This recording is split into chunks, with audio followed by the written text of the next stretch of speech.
Right.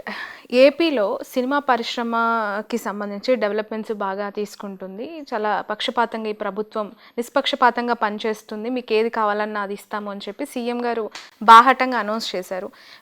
సినీ పరిశ్రమ తరలి రావాలి, వైజాగ్‌లో భూములు ఇస్తాము, సినీ ఇండస్ట్రీని ఇక్కడ మళ్ళీ ఎస్టాబ్లిష్ చేయాలి హైదరాబాద్ తరహా. ఇక్కడ కూడా ఒక సెకండ్ ఫిల్మ్ ఇండస్ట్రీకి సంబంధించి ఒక సెటప్ అనేది పెట్టుకోవాలి అని చెప్పి. అది ఎంతవరకు వచ్చింది? మీ మాటల్లో ఏపీలో సినిమాకి సంబంధించి ఆ పరిశ్రమ భవిష్యత్తు ఉంటుందనుకుంటున్నారా? జగన్మోహన్ రెడ్డి గారు ఆర్టిస్టులు పిలిచాడు, పెద్ద హీరోలు. చిరంజీవి గారు వచ్చారు, ప్రభాస్ వచ్చాడు, మహేష్ బాబు బాబు వచ్చాడు, డైరెక్టర్లు వచ్చారు, నారాయణమూర్తి గారు లాంటి వాళ్ళు వచ్చారు, వీళ్ళందరూ వచ్చారు. వచ్చే ముందు రాకముందు కూడా ఆయన ఎవడిగా అంటే ఇక్కడ కొత్త గవర్నమెంట్ వచ్చింది, విడిపోయాం మనం, అందుకని మనకు కూడా సినిమా ఇండస్ట్రీకి ఉంటే మనకు బాగుంటుంది, అన్ని వ్యవస్థలు ఉన్నట్టుగా ఇది కూడా ఉంటే బాగుంటుంది.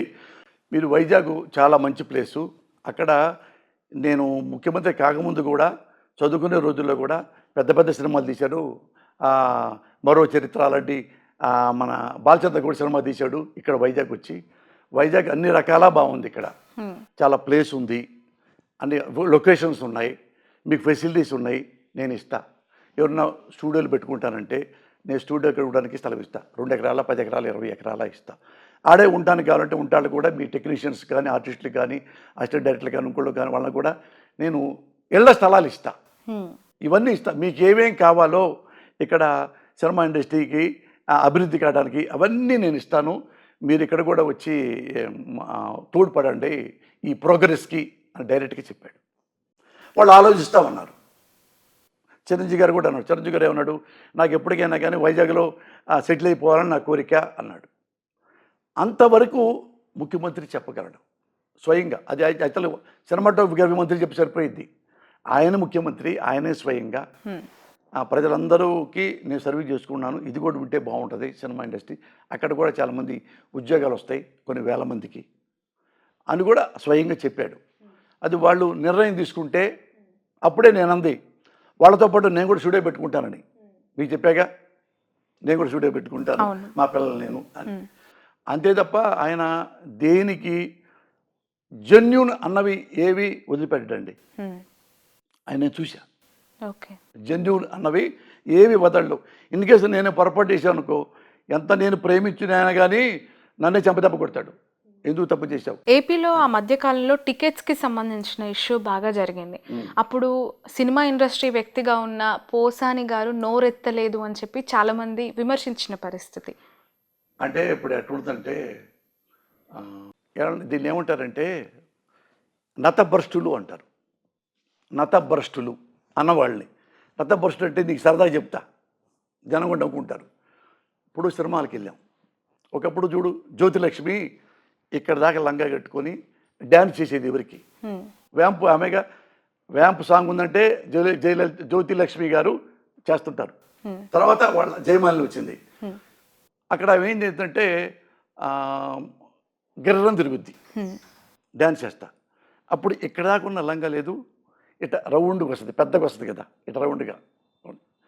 ఇప్పుడు రిజర్వ్లో ఒకడు కూర్చున్నాడు, అది స్క్రీన్లో ఇక్కడ దాకా లంగా గిర్రం తిరుగుతూ ఆడేదా పాడేదా అని తిరుగుతుంటే, ఇక్కడ దాకా లంగా తిరుగుతుంటే రిజర్వ్లో కూర్చున్నాడు ఏం చేస్తాడంటే, అరే రిజర్వ్లో కనపడలేదు, మన నేలకి వెళ్ళామనుకో దగ్గరకు ఉంటే జ్యోతిలక్ష్మి టైస్ కనపడతాయి మనకని ఆ పరిగెత్తుకొచ్చి నేలలో కూర్చొని ఎక్కడ చూశాడంట.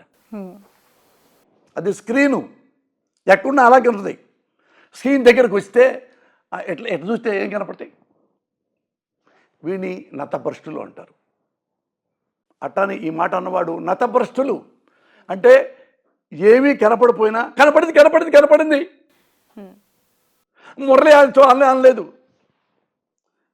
ఇక్కడే ఉన్నావు శ్రావణి, ఈ కెమెరాలో రికార్డ్ అవుతుంది కదా, ఆ మీటింగ్లో ఎక్కువసేపు మాట్లాడింది నేనే.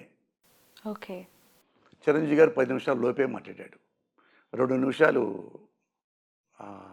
మహేష్ బాబు, 1 నిమిషం ఏమో మాట్లాడలేదు ప్రభాస్, 2 నిమిషాలు 3 నిమిషాలు రాజమౌళి. చివరికి ఆ, నా మన నారాయణమూర్తి గారు కూడా 3-4 నిమిషాలు, 2 నిమిషాలు ఆలి అందరూ మాట్లాడారు. సీఎం గారు మాట్లాడు అని అన్నాను. 13 నిమిషాలు మాట్లాడా టికెట్ల రేటు గురించి. టిక్కెట్ల రేట్లు పెంచొద్దన్నా, ఇది తప్పుడు విధానం, ఇది హీరోలకే లాభం అవుద్ది, హీరోల ముందన్న మీరు ఎంక్వైరీ చేసుకోండి, పోయి ఆ క్లిప్పింగ్ చూసుకోండి.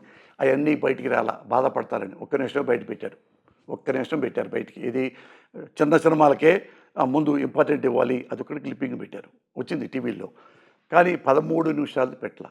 ఎందుకంటే జగన్ గారు ఇది సుహృద్భావ వాతావరణంలో జరగాలి, ఈ బయటికి వెళ్ళి ఎవరు పెయిన్ అవ్వకూడదు, ఇక్కడ 4 గోళ్ల మధ్య అనుకున్న మాటలు ఇవే చెప్పారు. అన్న జగన్ అన్న ఇదే మాట ఈ వర్డ్సే పడింది.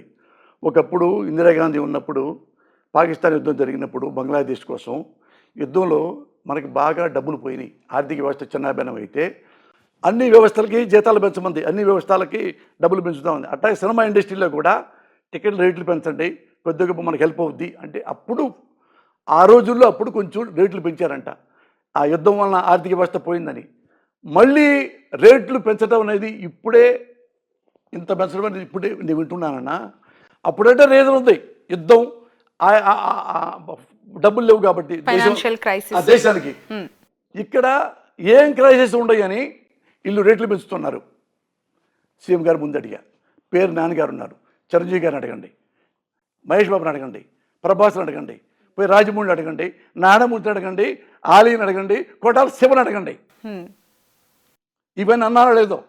అనపోతే ఇక్కడే మీ టీవీ ముందే నేనే నా చెప్పు తీసుకొని నేను ఆడపిల్ల ముందు అబద్ధం ఆడా అని ఎట్టు కుట్టుకొని క్షమాపణ చెప్తే ఏమన్నా తెలుసా, ఏమండి జగన్ గారితో అన్న, వీళ్ళు 40 కోట్లు 50 కోట్లు 60 కోట్లు తీసుకుంటారు ఒక్కొక్కళ్ళు, దేనికి పెంచాలి ఇంకా? 10 కోట్లు 20 కోట్లు తగ్గించుకొని సినిమా చేసుకోవచ్చుగా. వీళ్ళందరూ చూపిస్తూ ఇంత దగ్గర ఇక్కడే ఉన్నాడు చిరంజీవి నా కళ్ళ ముందు పక్కన 5వ సీట్ అయింది. ఎందుకు పెంచాలి సార్? వాళ్ళు వెల్ సెటిల్డ్, వాళ్ళు ఎవరు సెటిల్ అవ్వలేదు,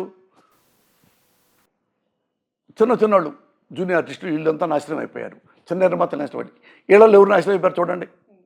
వీళ్ళందరూ బాగున్నారు, వెల్ సెటిల్డ్, ఎందుకు పెంచాలి? ఇది నాకు చెప్పక్కర్లేదన్నా, మీకు చెప్పానండి. పేరు నాని అన్నాడు అంటారు ఆయన, ఇది ఆయన అప్పుడు ఆయన కదా అన్న, మనం మన సమస్య మనం పరిష్కరించుకుందామన్నా అన్నాడు పేరు నాని. నన్ను ఆపడానికి నేను అన్నాను, నానిగారు అసలు సమస్య ఏంటో నీకు తెలుసు, నాకు తెలుసు, ముఖ్యమంత్రి గారికి తెలియదు.